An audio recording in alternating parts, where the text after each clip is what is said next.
মহারাজ, আমরা মুরগি চোরকে ধরে এনেছি, বলুন একে কি শাস্তি দেবে? তোমরা কি জানো না? আমার রাজ্যে চুরির পরিণাম ফাঁসি, তাকে ফাঁসিতে ঝুলাও। মহারাজ, পেটের দায়ে চুরি করেছি, সামান্য এই মুরগি চুরির দায়ে আমাকে ফাঁসি দিবেন না মহারাজ। না, আমার রাজ্যে চুরি করলে তাকে ফাঁসিতে ঝুলতেই হবে, কোনো মাফ নেই। ওকে নিয়ে যাও, ফাঁসির আয়োজন করো। আমাকে এই ফাঁসির হাত থেকে বাঁচতেই হবে, কিছু একটা করতে হবে।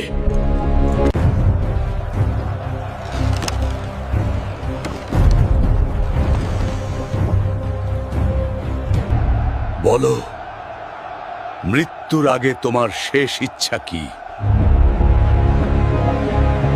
মহারাজ, আমার কাছে এমন একটা গাছের বীজ আছে যে গাছটা মনের সব ইচ্ছা পূরণ করতে পারে। আমি আপনার জন্য এই গাছটা রোপণ করে দিয়ে যেতে চাই। কি বলো?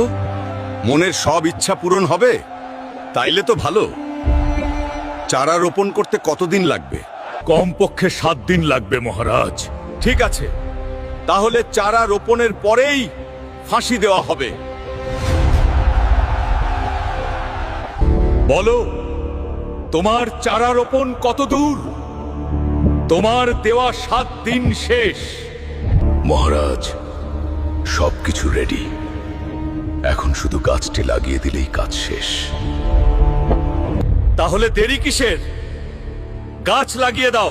মহারাজ, এই গাছ আমি লাগালে হবে না। কেন? এই গাছ এমন একজনকে লাগাতে হবে যে জীবনে কখনোই চুরি করে নাই, তা না হলে এই গাছ লাগিয়ে কোনো কাজ হবে না। ওহ, এই ব্যাপার? সেনাপতি, আমার রাজ্যের সকল মন্ত্রীদের ডেকে পাঠাও। তুমি আমার রাজ্যের একজন সৎ অর্থমন্ত্রী, যাও গিয়ে তুমি গাছটি লাগাও। মহারাজ, আপনার রাজ্যের অর্থের দায়িত্ব পালন করতে গিয়ে 2-1 পয়সা এদিক সেদিক হয়ে যায়, এই জন্য আমি চাচ্ছি না গাছটা লাগাতে। খাদ্যমন্ত্রী অনেক সৎ একজন মানুষ, গাছটা সেই লাগাক মহারাজ। না না মহারাজ, আমিও গাছ লাগাতে পারবো না। এই পুরো রাজ্যের খাদ্যের দায়িত্ব পালন করতে গিয়ে আমারও একটু এদিক সেদিক হয়, আমাকেও ক্ষমা করবেন মহারাজ। এত মহা মুশকিলে পড়লাম রে বাবা, আমার রাজ্যের মন্ত্রীদের এই অবস্থা। তাহলে মহারাজ, এখন তাহলে এই গাছ লাগাবে কে?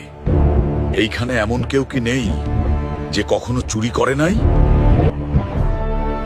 মহারাজ, আপনার মন্ত্রীরা তো সবাই কম বেশি চোর, কিন্তু আপনি তো আর চোর না, তাই আপনি নিজেই গাছটা লাগান। এটা তুমি কি বললে? তারা সামান্য মন্ত্রী হয়ে যদি তাদের এদিক সেদিক হতে পারে, তাহলে আমি